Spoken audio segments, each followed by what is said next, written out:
Kung may banggaan ilang milya ang layo sa Bao de Masinloc, sa katubigan malapit sa Ayungin Shoal naman, naulit ang habulan at harangan ng mga Coast Guard ng Pilipinas at China. Saksi si Mav Gonzalez. Ngayong taon lang tuwing may resupply mission ang ating mga tropa sa Ayungin Shoal, naging tagpo ang pagsalubong, paghabol, panggigipit at pangaras ng China Coast Guard sa mga barko ng Philippine Coast Guard at mga vessel na may dalang supplies para sa mga sundalo natin sa nakasadsad na BRP Sierra Madre. Yan ay kahit nasa loob ng Exclusive Economic Zone ng Pilipinas ang Ayungin Shoal. Naulit ang pangaharang sa panibagong resupply mission ngayong araw. Kita sa video ng PCG ang kanilang barko sa kanan. Tila biglang nagminor at huminto matapos hadlangan ng China Coast Guard. Halos magbanggaan na nga sila habang nakapaligid ang mga barko ng Chinese Maritime Militia. Kita rin sa tweet ng security analyst na si Ray Powell ang aktibidad ng China.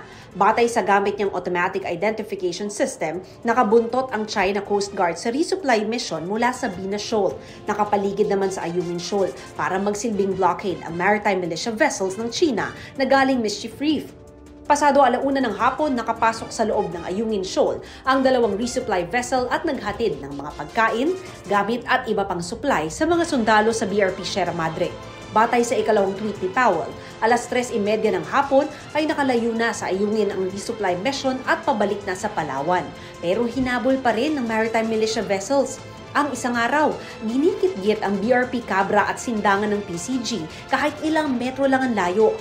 Para sa security expert na si Powell at kay Senate President Juan Miguel Zubiri, dangerous maneuvers ang ginawa ng China. Sinusubukan pa naming hinga ng pahayag ang China pero wala pa silang tugon. Dati pa nila pinaninindigang bahagi ng teritoryo nila ang buong South China Sea kasama ang West Philippine Sea kahit batay sa 2016 ruling ng Permanent Court of Arbitration na ipinanalo ng Pilipinas, yan ay mali at walang basehan. Para sa GMA Integrated News, Mav Gonzalez ang inyong saksi.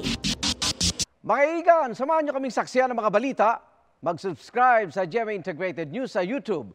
Para sa mga kapuso abroad, samahan nyo kami sa GMA Pinoy TV at sa www.gmanews.tv.